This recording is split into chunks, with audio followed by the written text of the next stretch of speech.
friends and viewers. It's another special time in Frank Care Foundation, and today we are here to discuss on a topic particularly to students in higher institutions. I am Okechukwu Ibechi Chimdima, and I'll be your host and anchor for today. Our topic today is building your GP to a first-class pointer in this current Nigerian education system. Over time, it has been of great importance for students where they enter the higher institutions to make a good grade while coming out. But along the line, they shift away, they get distracted. Our show today and session is going to give us important tips on how to make sure you come out with a good grade, in fact, of first class GP. So, it's with great pleasure we have a guest for today in our midst. She's a mother, she's a wife, a lecturer, and your academic friend. She's the best for this section. So we'll be going on a short break, and when we come back, we'll be introducing our guest properly. Thank you. Welcome back. Thank you for joining us again. I remain Okechukwu Ibechi Chimdima, and I'm still your host and anchor for today. Like I said before we went on the break, we have a special guest with us in our midst. She is a wife, a mother, a lecturer, and your academic friend. She got her BSc in microbiology from Abia State University in 2011. She went further to get her master's in public health from the University of Sheffield, UK in 2013. She didn't stop there.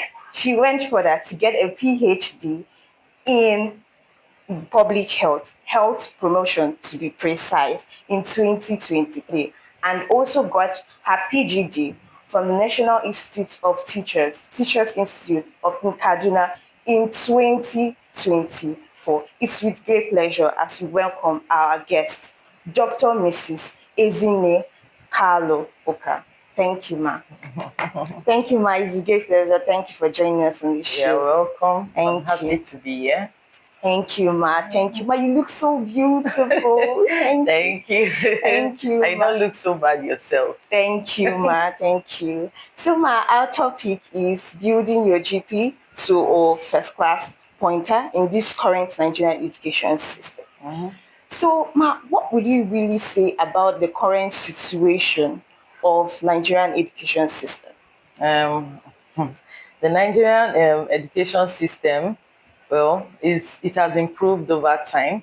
Now we have both public and private universities, unlike before when it was only just the public universities. And I think a lot of students have improved. Nigerians are really going abroad and doing wonders. But however, we still face a lot of structural challenges within the educational system, like strike and all that. Okay. Thank you so much, ma. So, ma, there are things that come with first class and other things. Students coming to the university, like with this major interest of coming out with good grades. Yeah. But along the line, something just happens. Yes. And then everything shifts away. Can you really mention, because I know that you are, Jesus Christ, you are highly knowledgeable. So you might actually help us with some things, some of these challenges that would prevent the students from coming out with first class. Okay, I think I'll just tell you about 5 of them. The first one, which is ignorance. Oh, wow. Yes, ignorance. A lot of students, they come in and say, oh, they want to get first class, but they don't know that it's not like secondary school. When you come into year 1, you think that it's going to be like your secondary school where you just gather A's or B's, but it goes more than that.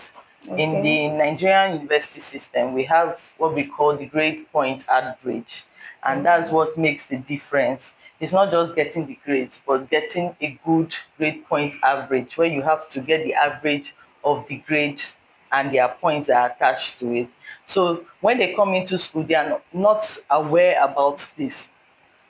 And so it makes them to start with a very, very low GPA. And by the time they are aware, it reaches their 300 level or 400 level, and by that time, it's too late. Okay. Wow. Wow. Okay. So ma, you said you're going to give us like five points. This is just Yes. one out of the five. I think another aspect as well is the change in the school environment. You Okay. know, some people, as they enter the university, they no longer stay with their parents, especially those students that didn't go to boarding school. Oh yeah. So depression can set in, and again, the type of company you keep, your friends can either motivate you to do good or they also motivate you to do bad. So if you have friends with similar goals, it will help you to achieve a first class or a 2-1, a high Okay. grade point average. Then another matter is the way that they relate with their lecturers. Okay. It has a lot to do with their grade point average as well. Some people don't attend classes and they think it's okay. They don't know that when they go to class, they study their lecturer, know the type of lecturer, especially when it comes to public universities. You have to Yes. understand the type of lecturer and the type of exams they do set so that you'll be able to pass their courses, because it's the lecturers are the ones that actually mark those courses. Another thing is how to balance their social life. Life. Oh, wow. That's a So when they fantastic come, point. their social life, especially in year one, if you're not coordinated and have a focused goal, you end up being distracted by the things happening in the university, like the clubs, the parties, even those that go to churches, they also get distracted by church activities, being workers in church activities, and forget the main reason why they are in the university. And so this leads to low grade point average. Okay. Thank you so much, ma. Thank Uh, you. So ma, like I said before, like students when they come in, something might just like you said before, that they come in and then they're not able to like take the right decisions at yeah. the right time. And then maybe in that 300 level, they come up and they're like, okay, let's make the change. Yeah. And then, so like, how would you encourage a student that didn't start from the beginning to like to help them reset their mind and the change of mindset to help them get into the fact that they can still come out surprisingly with a first class GP pointer. Yeah. Yeah, so how if you only had practical experience, maybe you could tell us your own. If you can. Okay. I would say that once you don't get a first class in your year one and year two, I don't think it's possible that you can get it by your final year. Why? Because remember when I talked about the grade point average, it's an average of your points, your grades, not just like the secondary school where you're focused on how many A's and B's and C's you get. Yeah. If you get F in a very large course, like a 10-unit course, like your IT or any clinical course, it can drag that GPA down, even if you had A's in the other one. So for you to get a first class, as I say, ignorance, knowledge is Yes. very important. You have to have mainly A's and 1 or 2 B's to be able to achieve a first class.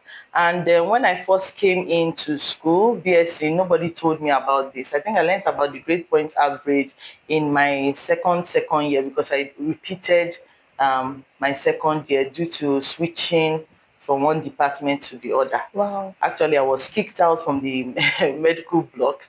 The school started with dentistry, and dentistry was scrapped, and they said those that had to sit in should get out of medicine.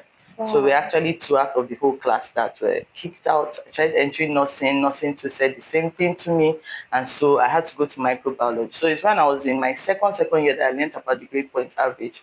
Luckily for me, my year one was I got above 3.5, a grade point of over 5 in a 5.0 GPA scale. So I was able to pick up in my second year. I had the lowest grade point average. I was actually in second class lower. So, and I found out that it was not just about reading, it's about meeting the lecturers as well, making sure that my CA is well done and my exam too was well Well done. So done. that relationship between myself and lecturer, I found out that really mattered. So what happened is that my GPA was low. So I realized that even though I could not make a first class again, the first thing I did was to go back, was to get the knowledge. So there was a young man that came to the class and explained the grade point average, and I had to go back to my GPA for the first year and the second year and find out how I was going to boost my GPA. GP. So I found out that to boost my GPA, I had to calculate my GPA, know what they were, and then project my GPA, find out what my future GPA would be, to be able to Okay. lift the ones that were under back up. So what I did is that luckily we have what we call industrial training. I looked for the course that had the highest unit, and I made sure that I got A's in that courses. And because I got A's in the courses, in my third year, I ended up having a 5.0 GPA. Wow. Yes, so that 5.0 GPA actually dragged the 2 Points. GPA in my second year up. Remember, I said it's average, so it's an average. So each of the points affects the others. So in my fourth year, I also had a first class in that fourth, a very high GPA of over 4.5. So it also dragged the one in year one also up. So I ended up graduating with a 2-1. Wow, Yeah. So that was what to fantastic. do. Man, your story is really, really interesting. Like, I really think that students need to, at some point, just come out and then talk to people, because for me, I just believe that when you talk and then people get to share their own experience, because who would have heard about this? Yakuri did not tell us. Yes. So like, but this is like more like an avenue to get to know a whole lot of things. Yes. Wow. Thank you so much, ma'am. Thank you so much, ma'am. So, ma'am, there is this stuff, like I've heard of it, and I've seen that sometimes it actually helps. More like these study groups. Yes. Study groups. But then over time, we get to see students that enter. They enter the study group because, like, our parents will just be like, when you're coming to school, they'll be like, if you're coming to school, enter a study group, go to church, and the whole thing that they keep feeding us with. And then when we come to school and then we enter study groups, we obey them and enter study groups. But like, is there a specific thing that we're going to see in a study group to be sure that this particular one is? Because some are chameleons. Yes. They act like they are, but they are not. Yeah. So like, are there specific things that we need to see before we are sure that this is the right study group to stay in? I think first of all, I don't think I would have made, a high GPA without study group. Wow. Yes, because the first thing is to know the goal of the study group. Like I said in the first time when I started speaking, is that you have to make friends with those that have the same goals as you do.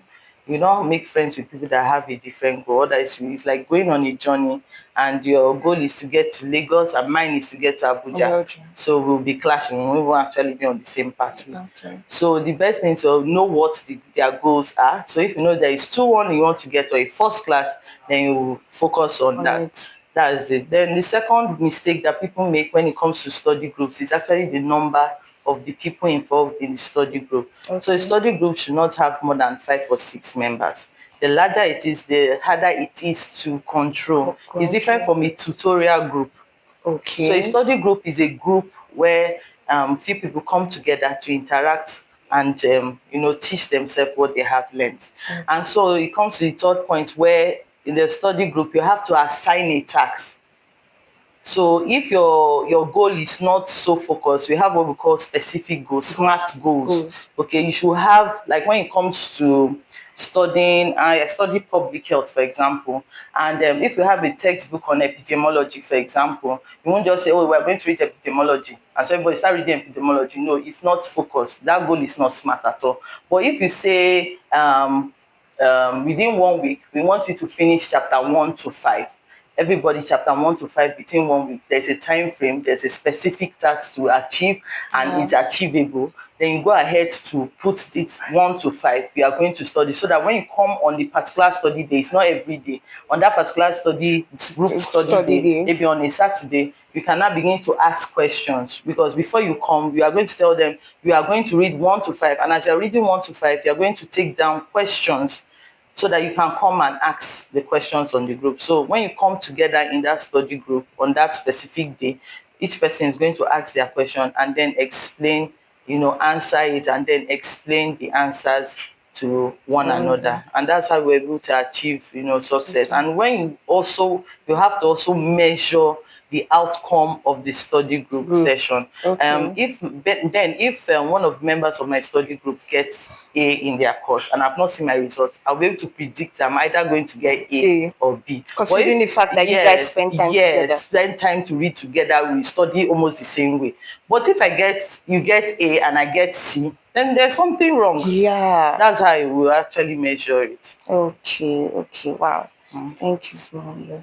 Okay, thank you so much. So, ma, another thing, like they said, all work and no play Play makes makes Jack a dull or Jane boy. a dog girl. Okay, all still stands. So, but you said something in the beginning, like the clubs and everything, and everything. Yeah, I don't go to clubs, but I'm just saying. But you know that if you come to school, at some point they'll have social events that Yes. people get to attend. How would you balance it? Because you had the goal of coming out with first class, and you need to balance it because you can't just, yes, reading is good, but at some point you get some free time to do different things. So how would you suggest that a student will balance his or her social life with academics? Yes. First of all, I want to say that I made a huge mistake in my BSc, which I later corrected in my MSc and my PhD. And Okay. that is what I would call it. I had zero social life, like almost no social life Wow. in my BSc. But when I went for my master's, I discovered that I should not make that same mistake, and you can actually balance the two. There's what we call time management skills. So the earlier you start, the better. And under time management skills, we have different strategies under it. We have what we call time blocking. We have Okay. time blocking, we have task batching, we have day teaming. So for example, let me use day teaming now. We have 7 days in a week. And this day teaming is what I still use to today and how I manage my PhD and my PGD program. So day teaming means a day is assigned for a particular huge task. For example, I'm also a lecturer and I was doing my PhD. So how did I manage both? So, Wow. and I was also a mother and a wife and all that. So that day team, I had the days I come to school, Cool. that's for lecturing, and I had the days that I go for the PhD. I PhD. also have, now that I'm no more doing that, I have my days for research. Wow. Yes, Okay. to write my paper. So that's what we call day teaming. So for example, if you are into politics in the school, you can actually be the SUG president and still be doing well. So you have your days that you go for your meeting, or if you're a church worker, you have your days that you This. schedule, and you don't tamper with the days. This. You don't mesh them together. That's what we call day teaming. Mm. And we have what we call task batching. That's why you group similar tasks together. So for example, under that my research days, I group similar things together. I collect my papers, I also write, I also look at students' projects because they are grouped under the same way. That's what we call task batching. And we have time blocking where you work with time. Okay, and that's where your schedule comes in, your timetable. You have your study timetable and you have your school timetable. Table. Most students don't have what we call study timetable, which you should mesh with your school timetable. And most times when you don't have timetable, you don't have anything to do with time, and time simply goes. And you know the saying that time waits for nobody. And as a student, you should treat time and Yeah. your grades like money. Money. Okay, every second counts. So for example, in my timetable, I usually read not less than 7 hours a day, so, or 5 to 7 hours. So when I come back from school, I know that 8 to 4 is for school. That's the Yes. time. Yes. Yes, Yes. time blocking is for school. Then between 4 to 7 is the time I prepare food, get ready for evening class and all that. And I read better in the night. So from 7 to about 12 midnight, that's about 4 to 5 hours, I'm going to read. And in between the reading, I do what we call Pomodoro technique, where you actually have to read for some time, then you take break, then you read for some time, then you take break, then you read for some time. Some people read for long.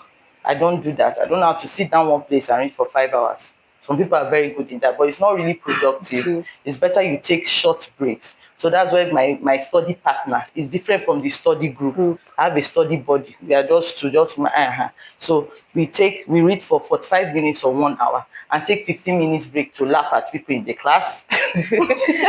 Wow. and after laughing we interact small, then come back again and read for 1 hour. The interaction, is it based on what you have studied Not or just really, not something really. different? Something different. We can come outside and start. Like I said, we actually laugh at people in the class. We come Wow. and see, come outside and browse and come back. And maybe if a boy checks us, come and just see that boy is looking at me, we'll laugh, laugh, laugh. Because I found out that that little interaction, that break, helps me to read better and look Better. forward to the break. So, and when we come together after the whole thing the next day, even when we are beating, we always ask ourselves, we can ask question anytime. That's one thing about myself and my study partner. The question can come anytime. Even when you're cooking, you say, what is this?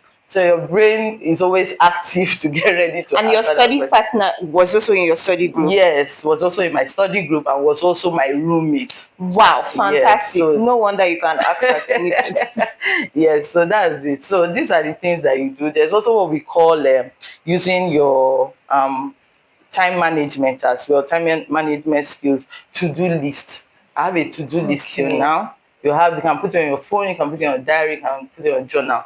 A to-do list, I list the tasks that I need to do within a specific time frame. Some are for very long time. Like when it comes to project writing, I write chapter one. I'm going to do chapter one, chapter two, chapter three, chapter four. And as I achieve each task, I tick it off my list and I feel good about it. Sometimes you put rewards attached to it. So if I, for example, finish chapter one, I can go and lick a plate of ice cream. Wow. Yeah, so I always look forward to it. So that's how I'm able to achieve it. And it's more like the reward draws you to make sure that you do it. Yes. Wow, wow, wow, wow. Yes. Okay, thank you so much, Ma. Thank you. But the questions, we have a whole lot of questions for you. But viewers, join us again. We'll be going on a short break, and when we come back, we'll answer the remaining questions. Thank you. Welcome back.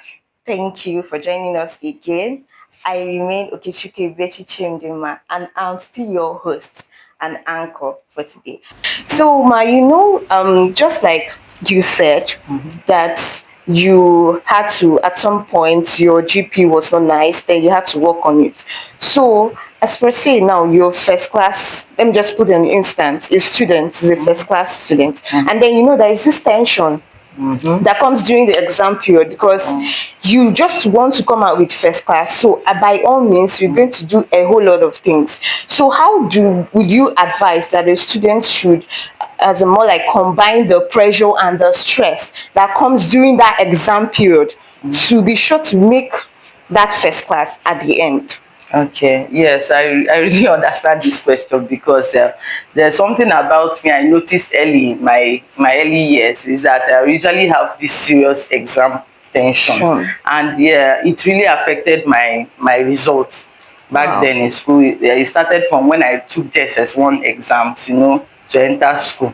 I noticed that I don't know what happens, but it's like there's a fear that makes it just disrupts your whole thinking, especially when you have read and all that. So what I did is that I found out that it's because the environment was different. I had to find out the root cause of it. The environment was different. So what I will advise the person to do, for example, students to do, is that get to the hall and practice under like a controlled environment. Like try and do as if you are writing an exam. It really worked with my study group when because I have presentation fear of presenting, talking to a large crowd. More like stage fright? Yes, stage fright. Thank you. I know what I want to say, but I don't know how to. When I see the crowd, it just distorts everything. So what I did is that we did as if we're actually in the seminar room, and they sat down like my lecturers and began to ask me questions. So they asked me questions based on what I said and how I said and all that. And a lot of rehearsal also came into play. Before they asked me questions, I've rehearsed and rehearsed on my own. So when I come there and they asked me questions, we were able to produce it. So when it came to the actual day, I was already used to the questions. My friends were already there, so there was social support. Now, for exam now, it's kind of different. So what I do is that you prepare on time. I found out that the tension comes from not knowing what they are going to set. So more like you're recommending past Yes, questions. having going to ask your senior colleagues. Then I used to gather past questions right from the people I had, not just your immediate senior colleagues, your senior colleagues, Colleagues. already gathering past questions. So looking at those past questions, practicing under those conditions Conditions. makes me, when I enter the exam hall and I come to the exam hall on time. If you are late, you already have you're already tense. So coming to the exam hall on time will actually calm your spirit down, and you're sitting down among your friends or people that you already know, No. your colleagues, and to Yes. make you answer better. Better, better. Okay. Okay. Thank you so much, Ma, for the question. Thank you. So, viewers out there, I hope that you are like your notepads are on like they are very much full. So, ma'am, we have the second to the last question that we are going to be asking you. So, ma, in this system, like where strikes are hovering around, like as to they are just looking for people's children that are going to put under pressure, strike today, strike up and down. What would you advise a student to like maintain the long-term consistency of first class, even with the whole strike? Okay. First of all, let me correct that impression. ASUU is not going on strike because of we want to suppress the educational system of the Okay. country, but it's the other way around. We really want to improve the educational system, and strike is just a way of allowing the government to know that we are serious So, about something. So when it comes to, especially it affects public universities. During my own time, my mother will tell you to pray that strike will not occur, that it worked for her. But wow. yes, it can actually work. But like this time now, there was strike and the strike was cut short. It was due to God's But I heard marvelous too work. that they will be resuming Yes, they soon. might resume soon, but we are praying that they Ma, don't, please right? help us Let and the pray. government let the government answer us. So on that note, Sha, on the part of the students, what they do or what I did during my time is to have a plan for when you are going to stay at home. Okay, so it's Okay. not the plan only, you won't plan only when you are going to stay in school, but also what you are going to do if there is a strike. Strike. In my year one, the first strike that happened, there are so many strikes, I did not plan at all. What I did at home was just to lie down, sleep, and get fat, which was not so good. Wow. So the other time, I found out that there are a lot of things to do outside school. And this is where you start building your skills, because those skills are very important for your CV. Yes, your schooling leads to you getting a degree, a high degree, that's the first class and so on. But it's not the only thing that you want to see on your CV. So during that time, I learned how to drive. For example, Wow. yes, it was enough. We had like 3 months strike and all that. Also learned computer skills.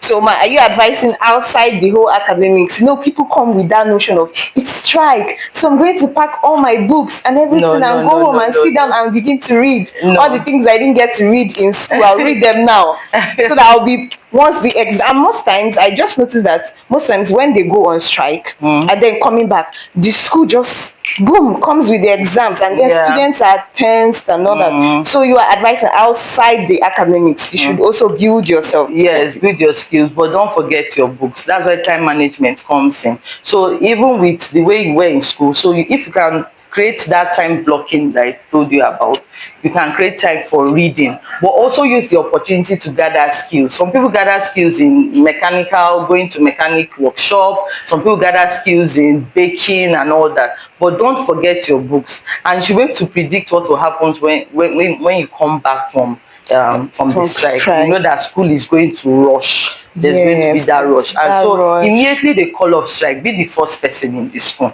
so that you are ready before other Wow. people. That's how it works. Wow, wow, wow. Thank you so much, my. It's You're an welcome. honor having you on our show. Viewers out there, viewers. I hope people are taking note of every single details. So, ma, thank you so much. Just before we round up, ma, what advice will you be giving to students that have the aspiration of coming out with first class, and then to all the others that at some point they had this drifting and all that, and it's not really in alignment, but from what you said, you could still come out with a good grade. A 2-1 is not bad. A Yes, 2-1 is not yes. bad. So what advice are you going to be giving to the students so that they keep their aspiration in mind and then put it into practice? I think the best advice is to have a good source of motivation. I think Okay. that's even the main thing. If you're not fully motivated, then you'll be easily distracted. So you should think about what do you want to become in future, and Okay. if it's possible, put it on a large from poster, whatever, and plaster it on your wall. And each day you wake up, you are seeing In it. yourself there. Do you get? And that will really help you. And for those that maybe they have slacked off in their GP, I would say that they should go back and retrace their steps, and Okay. all the things that we have talked about. If possible, change their friends. Look for people that will motivate you. Though that friends part is very interesting, very important, Important. because it's what will also push you towards your goal. And I don't know, as well, build your skills as well, because I've seen people that come out with third class as well, because they did not study the course they wanted to study, Study. and at the end of the day they still achieve better because of the skills they later That gathered gathered. in life. That's Okay, it. thank you so much, ma. Mhm. Thank you, ma, for joining us on the show today. So, to our friends and viewers out there, you heard a lot that was said today.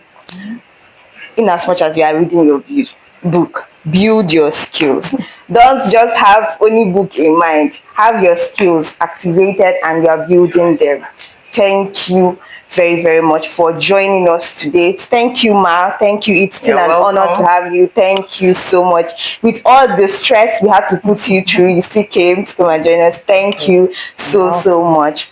So, now to our viewers out there, send this video to your friends, your neighbors, your family members. Share this, and remember to subscribe to all our social media platforms at Frankel Foundation. Thank you. We would meet again. Thank you. Have a wonderful day. Bye. Follow us on our Facebook page, Frankie Foundation. You follow us on our YouTube page, Frankie Foundation. You follow us on our Instagram handle, Frankie Foundation. And comment, like, and share post. And I promise you, you will not regret it. And I want to assure you, as you subscribe to this channel, as you watch, as you follow, and as you like, you won't regret it. You're going to stay edified. You're going to stay enlightened. Thank you. Frankie Foundation is for the good.